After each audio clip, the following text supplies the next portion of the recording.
안녕하세요. 길다면 길고 짧다면 짧은 7년 동안의 결혼 생활을 끝마친 이혼녀입니다. 저는 결혼만 하게 되면 앞으로 남은 인생 행복하게 보낼 수 있을 거라고 생각했어요. 하지만 결혼을 한다고 해서 다 행복해지는 건 아니더라고요. 서로 다른 둘이라서 좋은 것도 있었지만 안 좋은 것도 그만큼 많았어요. 결혼은 현실이라고 신중하게 생각하라고 했지만 이건 실제로 겪어본 사람만 알 수 있겠더라고요. 결혼 얘기가 오갈 당시엔 주변에서 제게 뭐라고 조언을 하든 들리지 않았어요. 이 사람만 제 곁에 있어주면 어떤 길이든 꽃길처럼 같이 걸어나갈 수 있을 것 같았으니까요. 하지만 현실은 너무 가혹했고 절대 호락호락하지 않았어요. 자신의 인생에서 주인공은 오직 자기 자신뿐이라는 말이 있잖아요. 그래서 저는 항상 로맨스 드라마 속 여주인공을 꿈꿔왔었어요.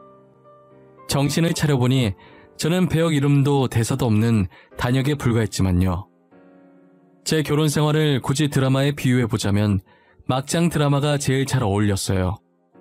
막장 드라마 주인공 같은 제 이야기를 지금부터 여러분들께 들려드릴게요. 저는 평범한 중소기업에 다니고 있던 월급쟁이 회사원이었어요.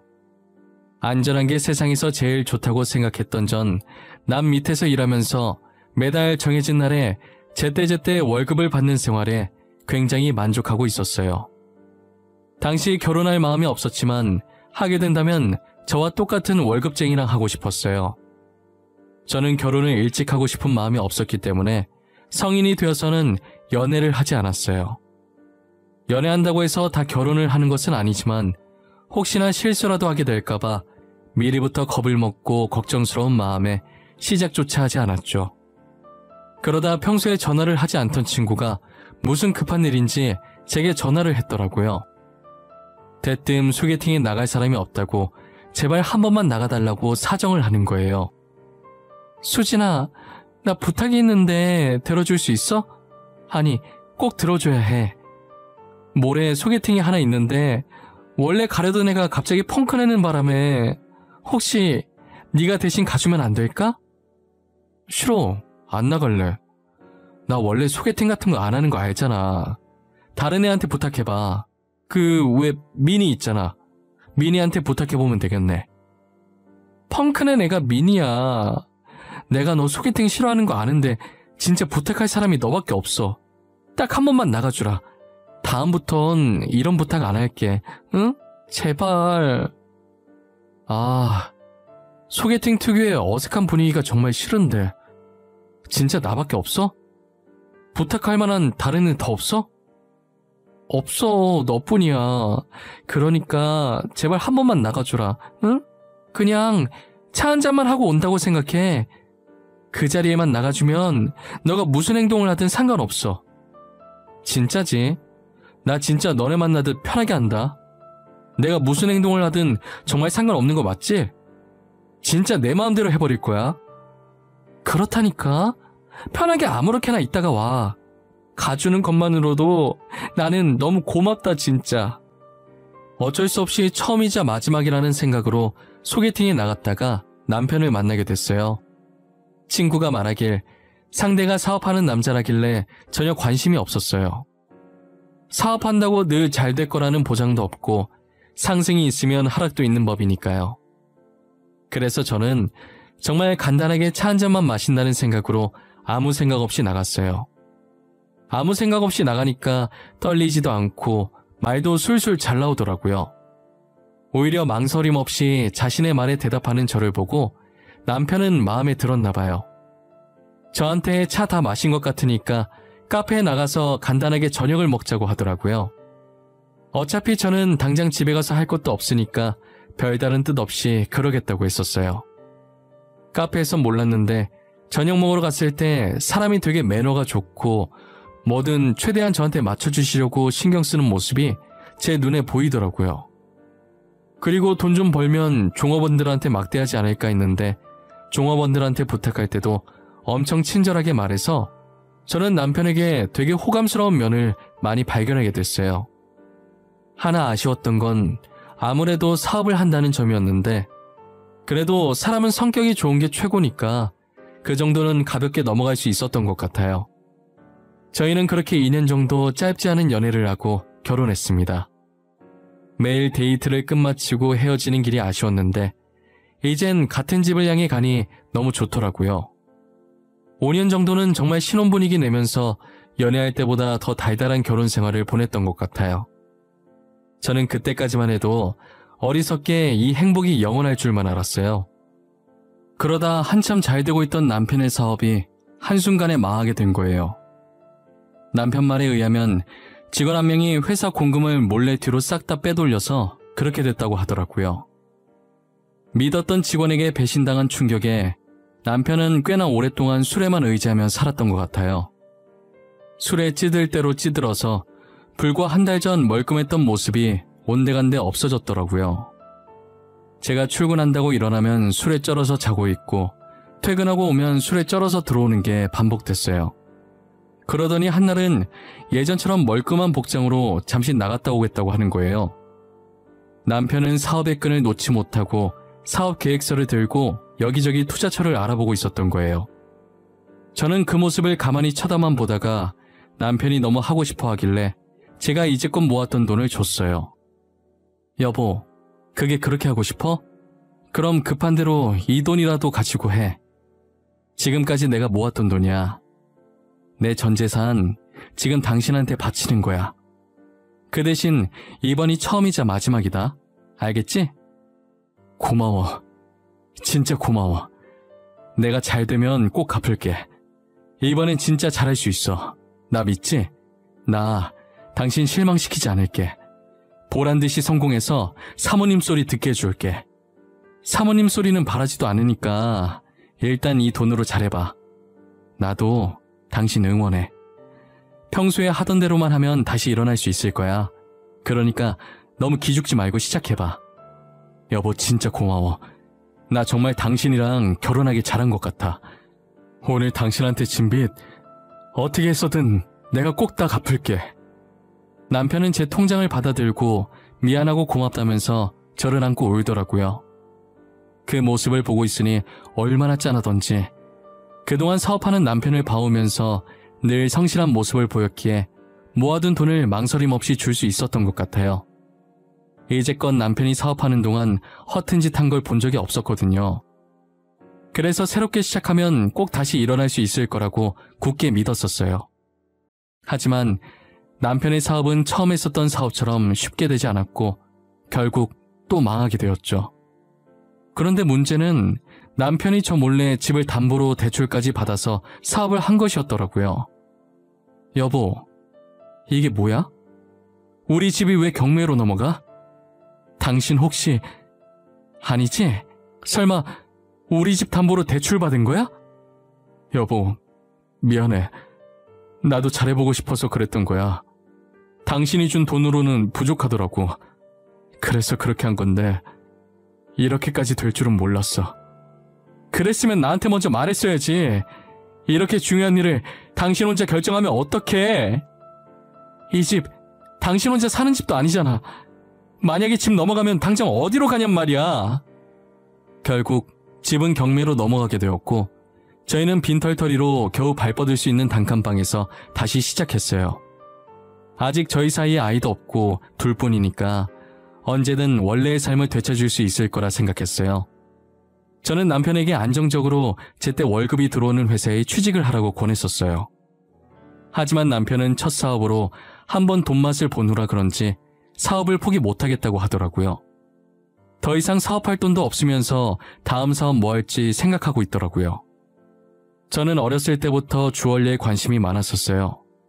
그래서 당시 회사 다니면서 취미로 액세서리를 만들었는데 돈 될 만한 게 뭐 있을까 한참을 찾다가 뛰어난 솜씨는 아니지만 직접 만든 액세서리를 팔아서 몇 푼이라도 더 벌자는 생각을 했어요. 젊은 사람들 사이에 SNS가 한참 유행이었던지라 저는 SNS를 이용해서 액세서리를 팔고 있었어요. 직접 손수, 팔찌, 목걸이, 귀걸이를 만든 후 그 완성품을 찍어서 SNS에 게시물을 올려 하나씩 팔았었죠. 아무래도 제가 하나하나 일일이 만들어야 하는 수작업 제품이다 보니 하루 종일 회사에 있다가 퇴근하고 집에서 만들려고 하니 시간이 나지 않더라고요. 그래서 주말에 몰아서 만들고 평일에 하나씩 업로드해서 팔았었어요. 역시 뭐든 인맥이 중요한 건데 제가 인맥이 없어서 처음 시작부터 잘 될 리가 없었어요. 당시 제 계정 팔로워 수가 적어서 인형 눈알 붙이는 것보다는 못 벌었던 걸로 기억해요. 다시 집을 되찾기엔 매출이 너무 저조해서 접을까 생각도 했었지만 한 달에 5만 원이라도 더 벌 수 있으니 꾸준히 시간 내서 계속하고 있었어요. 그러다 제가 평소처럼 새로운 액세서리를 만든 후 사진을 찍어 짧은 코멘트와 함께 판매글을 올리고 예전 게시물 댓글 관리를 하고 있었는데 유독 한 제품에만 댓글이 엄청 달려있는 거예요. 혹시나 그 제품에 문제가 있는 건가 싶은 무서운 생각이 들면서 댓글 눌러보기가 무서워지더라고요. 그런 생각을 하는 와중에도 댓글은 계속 늘어나고 있길래 떨리는 손으로 댓글을 클릭해보았어요. 알고 보니 유명한 인플루언서가 제 귀걸이를 착용하고 제 계정 아이디를 적어놓은 거예요. 인플루언서의 글을 보고 사람들이 똑같은 제품 다시 판매해주면 안 되냐는 댓글을 달고 있었던 거죠.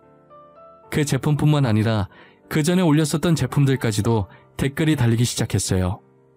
이게 무슨 일인가 어안이 벙벙했지만 제가 만든 액세서리를 찾아주니 기분이 너무 좋더라고요. 저는 인플루언서 분께 너무 고맙다고 보답으로 소정의 선물을 드리고 싶다고 연락드렸어요. 희정님께서 제가 만든 귀걸이를 착용해 주셔서 덕분에 주문량이 많이 늘었어요. 너무 감사한 마음에 뭐라도 보답해드리고 싶어서 이렇게 연락드렸어요. 저는 보답바라고 한 거 아니에요. 제가 사장님 귀걸이를 몇 개 샀었는데 너무 이쁜 거예요. 그런데 사람들이 많이 모르는 것 같아서 좋은 곳이 있다는 걸 아셨으면 하는 바람에 글 적은 거였어요.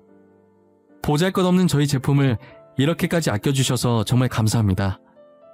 제가 너무 감사해서 희정님께 소정의 선물을 꼭 드리고 싶은데 받아주시면 안 될까요? 제가 진짜 이런 거 바라고 글을 쓴 게 아닌데 그래도 사장님 마음인데 계속 거절하는 건 예의가 아니겠죠? 당연하죠. 거절하시면 저 정말 서운할 것 같아요. 거창한 선물이 아니니까 부담 갖지 마시고 편하게 받아주셨으면 좋겠어요. 인플루언서 분께 고마운 마음을 담아서 액세서리 몇 개를 더 만들어서 선물로 보내드렸어요. 인플루언서는 저의 단골 고객이 되었고 몇 번 연락을 하다 보니 자연스럽게 친해지게 되었죠. 덕분에 매출이 많이 올라서 월세긴 했지만 단칸방에서 오피스텔로 옮길 수 있게 되었어요.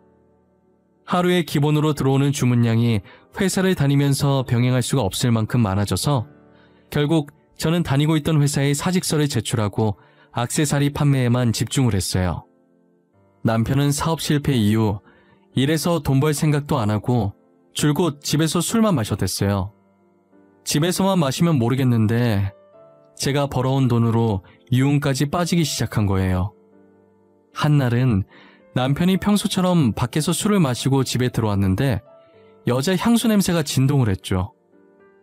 저는 100번 양보해서 스트레스 풀 곳이 없으니 한두 번 정도는 갈 수 있다고 생각했어요. 제가 별말 하지 않으니 그래도 된다고 생각한 건지 거기서 만난 여자랑 바람을 피우고 있더라고요. 유흥에 빠졌다는 건 애진장이 알고 있었지만 바람 피고 있다는 걸 전혀 몰랐었어요. 남편에 대한 믿음으로 의심조차 하지 않다가 상간녀가 저희 집까지 찾아오고 나서야 알게 되었죠. 그런 곳에서 만난 여자라 그런지 당돌하게 저한테 찾아와서 이혼을 해달라는 거예요. 어찌나 당당하던지 제가 남편을 뺏긴 사람이 아니라 뺏은 사람인 줄 알겠더라고요. 처음엔 남편이 꽃뱀한테 잘못 걸렸구나 라고 생각해서 돌려보내려고 했는데 여자가 남편과 만나고 있는 중이라는 증거 사진들을 보여주더라고요. 저는 사진들을 보자마자 화가 나서 온몸이 떨리기 시작했고 동공이 흔들리더라고요. 여자는 제가 손을 떨며 사진을 들고 있자 코웃음을 한번 치더니 이혼 잘 생각해보라고 하고 가더라고요. 지금 나랑 뭐 하자는 거야? 내가 당신 옷에서 여자 향수 냄새 나도 아무 말 안 했어. 내가 호구라서 아무 말 안 한 줄 알아? 그렇게 좋으면 내가 이혼해 줄 테니까 그 여자랑 살지 그래? 여보, 미안해. 잘못했어. 잠깐 실수한 거야. 그러니까 한 번만 봐줘. 어? 나는 사업 실패했는데 당신은 이렇게 잘 되는 거 보니 내 자신이 너무 한심해서 잠깐 방황했었어. 내가 당신 이러는 거 언제까지 봐줘야 하는 건데. 다른 회사라도 다니라고 몇 번이나 말했잖아. 왜 이렇게 사업을 포기 못해서 안달인 건데. 집까지 잃어봤으면 포기할 줄도 알아야지. 진짜 이번엔 성공할 수 있을 것 같았단 말이야. 딱 느낌이 왔었다고. 당신이라도 나를 믿어줘야 하는 거 아니야? 다른 사람은 몰라도 당신은 믿어줘야지. 나는 절대 반대야. 다시는 이렇게 빈털터리로 쫓겨나고 싶지 않아. 그러니까 사업 포기하고 당장 그 여자나 정리해. 아니면 당신이랑 나랑 갈라 살 거니까. 알겠어? 남편이 바짓가랑이 잡고 비는 바람에 마음이 약해져서 한 번은 눈 감아주기로 했어요. 저는 저의 단골 고객인 인플루언서에게 남편과 있었던 일을 말해주었어요. 언니 동생하는 사이기도 하고 마땅히 털어놓을 곳이 없었거든요. 제 얘기를 듣고 대신 화내주면서 걱정되는 마음에 충고도 해주더라고요. 언니, 처음이 어렵지 두 번째는 쉬워. 그러니까 늘 의심하고 또 의심해봐. 돈은 넉넉하게 주지 말고, 알겠지? 그냥 돈을 안 주면 안 돼? 돈이 있으니까 그런 짓 하고 다니는 거 아니야. 어떻게 그래? 너무 불쌍하잖아. 우리 그이 사업 실패하고 인맥도 다 끊겨버려서 스트레스 풀만한 게 술밖에 없어. 그러니 술이라도 마시게 해줘야지 어쩌겠어. 언니도 가만 보면 참 답답해. 나 같으면 진작 이혼하고 혼자서 편하게 살았어. 돈 안 벌면서 술만 퍼먹고 바람까지 피는 남편 뭐 이쁘다고 같이 사는지 모르겠네? 미우나 고우나 그래도 내 남편인데 이쁜 구석은 없어도 억지로 찾아서 이뻐해줘야지. 나 아니면 그 사람 누가 이뻐해주겠어? 안 그래? 안 그래. 언니 시어머니나 그 바람난 여자가 이뻐해주겠지. 진짜 의심의 끈 놓지 마. 또 그 짓거리하고 다닐지 누가 알아. 남편 절대 믿지 마. 저를 대신에 화내주는 인플루언서를 보며 웃겨서 조용히 웃었는데 어떻게 들은 건지 지금 이 상황에 화내도 모자랄 판에 웃음이 나오냐고 저만 혼났어요. 전화를 끊고 나니 처음은 어려워도 두 번째는 쉽다는 말이 계속 마음에 걸리더라고요. 그런데 얼마 지나지 않아서 인플루언서 말처럼 남편이 또 다른 여자와 바람을 피고 있더라고요. 남편이 최근 들어서 정신 차린 건지 취업 준비한다고 멀끔한 복장으로 밖에 나갔었어요. 저는 다시 처음 만났던 때로 돌아온 것 같은 남편의 모습에 흐뭇했어요. 평소에 제가 눈치가 정말 없는 편이거든요. 하지만 여자의 촉이라는 게 정말 무서운 거더라고요. 겉보기엔 아무런 문제가 없어 보이는데 어딘가 이상하게 찝찝한 기분이 드는 거예요. 평소에 잘 보지 않았던 남편의 휴대폰을 그날따라 꼭 봐야 할 것 같다는 생각이 들었어요. 알 수 없는 긴장감에 심장이 엄청 뛰길래 괜히 남편한테 들킬까봐 손으로 부여잡고 자는 척했어요. 남편이 자는 것을 확인하고 협탁 위에 올려져 있던 휴대폰을 몰래 들고 나와 확인하기 시작했어요. 혹시나 도중에 남편이 깰까봐 나오면서 소리 안 내려고 발가락에 얼마나 힘을 주고 있었는지 몰라요. 잠금이 걸려 있었는데 비밀번호가 남편 생일도 아니고 저희 기념일도 아닌 제 생일인 거예요. 잠금 해제되는 순간 비밀번호를 아내 생일로 해놓는 사람인데 제가 괜한 의심을 한 건가 미안했어요. 하지만 잠금 해제와 동시에 남편에게 온 카톡을 보고 미안함에서 분노로 뒤바뀌었어요. 카톡을 확인하니 오늘도 즐거웠다고 얼른 남편과 결혼하고 싶다는 내용이더라고요. 너무 화가 난 나머지 눈물이 차올라서 화면이 제대로 보이지가 않는 거예요. 소매로 대충 눈물을 닦고 떨리는 손으로 카톡방에 들어가서 대화 내용을 저장해서 저한테 보내놨어요. 뒤에서 이런 짓 하고 다니는지도 모르고 그동안 남편을 믿어준 제 자신이 너무 비참해지더라고요. 처음 대화했던 날짜를 보니 저번에 걸렸던 여자와 비슷한 시점에 만나고 있었더라고요. 둘을 동시에 만나면서 저한테 걸린 여자와는 정리하고 지금 여자와는 저 몰래 계속 만나고 있었던 거죠. 상간녀와 결혼까지 약속했길래 저는 꼭 그 둘의 약속을 지켜주고 싶었어요. 그래서 사람을 시켜 둘이 만나고 있다는 증거들을 하나씩 모아두기 시작했죠. 당시 저는 어떻게 하면 이걸 시원하게 터뜨릴 수 있을까 하는 생각만 하면서 살았던 것 같아요. 그러던 와중에 시어머니께서 아무런 연락도 없이 저희 집에 방문하신 거예요. 들어오자마자 집골이 이게 뭐냐부터 시작해서 이래서 귀한 아들 맡기겠냐고 난리치시더라고요. 사업 망하고 빈털터리로 집에서 저러고 있어도 자기 아들이라면서 남편한테 잘하라고, 못 본 사이에 얼굴이 안 좋아졌다면서 남편 양볼 감싸주며 유난을 떨고 있더라고요. 그 꼴을 보고 있자니 둘 다 제 집에서 확 내쫓고 싶었어요. 그러더니 대뜸 저한테 돈 좀 버는 것 같은데 모아둔 돈 있으면 달라고 하시는 거예요. 내가 듣자 하니 요즘 둘째가 귀걸이, 목걸이 만들어서 돈 좀 번다며? 그럼 모아둔 돈 꽤나 있을 것 같은데. 그치? 어머님, 그래서 저한테 하시고 싶은 말씀이 뭐예요? 돈 내놓으라고 말하시려는 거예요? 죄송한데 제가 모아둔 돈이 없어요. 수익이 꽤 된다고 하던데 모아둔 돈이 왜 없어? 그러지 말고 모아둔 돈 좀 줘봐. 이번에 우리 첫째가 가게 확장 이전을 해야 하는데 돈이 모자라서 그래. 저 진짜 돈 없어요. 어머님이 저한테 돈 맡겨놓으신 것도 아니잖아요. 그동안 남편이 제 돈으로 술 퍼마시고 여자 만나러 다니느라 못 모았어요. 제 말에 시어머니께서는 살짝 당황한 듯 대답을 못하시고 남편을 쳐다보더라고요. 남편도 안절부절 못하고 가운데서 저와 시어머니 눈치만 보고 있는 거예요. 그리고 몇 초 뒤 다시 제게 시선을 돌린 시어머니는 얼굴색 하나 안 변하고 어처구니 없는 말씀을 하셨죠. 얘도 참, 사람이 그렇게 꽉 막혀서야. 남자가 살다 보면 그럴 수도 있는 거지. 너는 살면서 실수 안 하니? 네가 얼마나 들들 볶으면 얘가 바람까지 피워? 지금 어머님 아들이 바람 핀 게 제 잘못이라는 거예요? 실수요? 의도적으로 다른 여자 만난 게 어떻게 실수가 될 수 있어요? 시아버지께서 그러셔도 넘어가 주시겠네요? 이게 시어머니한테 못하는 소리가 없네. 말이면 단 줄 알아? 우리 집안에 어쩌다 저런 게 들어와서는. 안 그래도 저도 지금 이런 집안에 들어온 거 후회 중이라서요. 어머님도 제가 못마땅하신 것 같은데 빠른 시일 내에 남편이랑 이혼해야겠어요. 그냥 어른한테 죄송하다고 하면 끝날 일 가지고 뭐? 이혼? 그래, 이혼해라, 이혼해.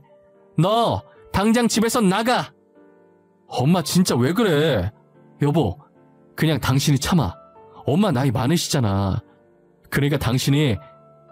여보, 어디가? 진짜 집 나가려고 그래? 이혼하겠다는 제 말에 시어머니께서는 얼굴이 시뻘개져서는 나가라고 소리치시는 거예요. 저는 그대로 안방에 들어가서 커다란 가방을 꺼내서 짐을 미친 듯이 싸기 시작했어요. 시어머니는 그런 제 행동에 대고 그동안 집 나가고 싶어서 어떻게 참았냐고 비아냥거리시더라고요. 다 싼 가방을 거실로 가지고 나와서 소파에 앉아있는 남편한테 들이밀었어요. 남편은 가방을 받아들고서 시어머니와 함께 이게 뭐냐는 눈빛으로 저를 쳐다봤어요. 저는 아무 말 없이 남편과 시어머니를 일으켜 문 앞까지 갔을 때쯤 둘은 어색하게 웃더라고요. 하하, 둘째야, 말로 하자꾸나 말로. 내가 아깐 정신을 잠깐 놨어. 원래 늙은이들 기분이 오락가락하지 않니? 여기 제 집이에요. 잊으셨나봐요? 당장 제 집에서 둘 다 나가요. 정말 1초라도 더 보고 싶지 않으니까. 경찰에 신고해서 끌려가기 전에 제발로 나가세요. 여보, 내가 미안해. 제발 화 풀어. 어머님 대신 내가 사과할게. 내가 이렇게 무릎도 꿇을게. 그러니까 어머님 말 너무 담아두지 마. 내가 어머님 말만 가지고 이러는 거 아니야. 당신 또 바람 폈더라? 이번엔 결혼까지 약속했던데 이 정도면 실수가 아니라 습관 아니니? 진짜 정 떨어져서 원. 무슨 소리야? 결혼 약속이라니. 나 그때 그 여자랑 다 정리했어. 너가 정리하라고 해서 그때 정리했다고. 만나는 사람 없다니까? 그럼 당신이 매일 만나던 주연이라는 여자는 뭐야? 그 여자 혼자서 너랑 결혼하려고 설레발치는 거니? 그냥 내가 헤어져 줄게. 당신은 주연이랑 살아. 상간녀와 같이 찍힌 사진들을 면전에 던져주니 그제서야 사태 파악이 됐는지 미안하다고 빌더라고요. 시어머니도 그 사진을 보고 남편 옆에서 무릎 꿇더니 손이 발이 되도록 싹싹 비는 거예요. 저는 문을 열어놓고 남편과 시어머니께 당장 나가라고 소리쳤어요. 꿈쩍도 하지 않길래 휴대폰을 들어 경찰서에 전화하는 신용을 하니 그제서야 헐레벌떡 나가더라고요. 그렇게 남편과 시어머니를 쫓아내고 이혼 소송과 상간녀 소송까지 걸었어요. 이 일을 인플루언서에게 말해주니 역시 한번 바람핀 사람은 계속 핀다는 말이 맞다고 난리였어요. 더 확실하고 시원하게 복수해줬어야 하는데 그러지 못한 걸 아쉬워하더라고요. 저도 이런 식으로 증거 사진을 풀려고 했던 건 아니어서 살짝 아쉬웠던 건 맞지만 그래도 지금 이혼해서 속은 후련하다고 했더니 제 속이 후련했으면 그걸로 된 거라고 했죠. 지금까지도 인플루언서 동생 덕분에 제 사업은 여전히 승승장구하고 있어요. 요즘은 다른 인플루언서들도 제 액세서리를 많이 찾아주시더라고요. 이제는 저 혼자서 감당할 수 없을 만큼 커져버려서 회사를 하나 내야 하나 고민 중에 있어요. 하지만 전 남편이 한번 직원한테 배신당해서 사업 망하는 걸 봐온 터라 고민이 되더라고요. 모든 사람들이 배신하는 것은 아니지만 그렇다고 해서 모든 사람들이 믿을 만한 것도 아니잖아요. 인플루언서가 쇼핑몰을 하고 있는 게 있는데 같이 동업하는 게 어떻겠냐고 물어보더라고요. 아무래도 인플루언서가 유명하니까 그 쇼핑몰도 매출이 장난 아니었어요. 자기 쇼핑몰로 들어오면 자기가 알아서 다 해주겠다고 하더라고요. 충분히 생각해보고 연락달라고 하길래 저는 3달 정도 심사숙고해서 같이 동업하기로 결정했어요. 정말 쇼핑몰 직원들이 다 알아서 하고 저는 디자인만 그려서 보내주면 끝이더라고요. 제가 만든 액세서리 수익도 정확하게 오차없이 분배해서 줬어요. 그리고 제가 독립해서 단독 쇼핑몰을 운영할 수 있게 가르쳐 주더라고요. 어느 정도 배우고 나면 저도 따로 쇼핑몰을 하나 내서 운영해 보려고 해요. 인플루언서를 만나게 된 건 정말 제 인생에서 다시 없을 행운이었던 것 같아요. 정말 인플루언서랑 같이 지내다 보니 배울 점이 참 많았어요. 알고 보니 산전수전 다 겪고 그 자리까지 온 거라고 하더라고요. 저번에 제 남편 일로 화냈던 것도 본인 전 남자친구가 그랬었다고 하더라고요. 그리고 원래 사람을 워낙 잘 믿어서 친구들한테 여러 번 배신도 당해보고 난 뒤로 사람 잘 안 믿게 됐는데 이상하게 저한테는 친언니 같은 느낌이 들더래요. 그래서 제 일에 자신의 일처럼 화나고 그랬다더라고요. 최근 들어서 전 남편한테 계속 연락이 오더라고요. 전 남편은 제게 과거는 다 잊고 다시 시작하자는데 저는 절대 받아주지 않았어요. 저와 이혼 후 상간녀 소송을 당한 여자가 전 남편을 찾아가 뺨을 때리고 난리도 아니었다고 하더라고요. 유부남이라는 사실을 속이고 총각 행세하며 여자를 만나왔던 거였죠. 결국 저랑 이혼하고 상간녀랑도 헤어지니 다시 거머리처럼 저한테 들러붙으려고 한 거예요. 가끔 전 시어머니도 찾아오시던데 진절머리 나서 이사하고 번호도 바꿔버렸답니다. 그렇게 저는 7년 동안의 결혼 생활을 완전히 끝마쳤어요. 지금 생각해보니 전 남편과 저 사이에 애가 없었던 게 정말 천만다행이었어요. 만약 애가 있었다면 제 성격에 애 때문이라도 참고 계속 살려고 했을 테니까요. 저는 현재 혼자서 지내는 생활에 매우 만족하면서 살고 있어요. 이렇게 하고 싶은 거 다 하면서 살 수 있었는데 왜 진작에 이혼하지 않았나 싶을 때가 많아요. 그래서 지금이라도 혼자서 행복하고 당당하게 화나는 일 있으면 화도 내면서 지내려고요. 여러분들도 화나는 일이 있을 때 저처럼 참지 말고 한번 질러보시길 바랄게요. 지금까지 제 긴 이야기 들어주셔서 감사합니다. 모두들 건강하시고 행복하세요.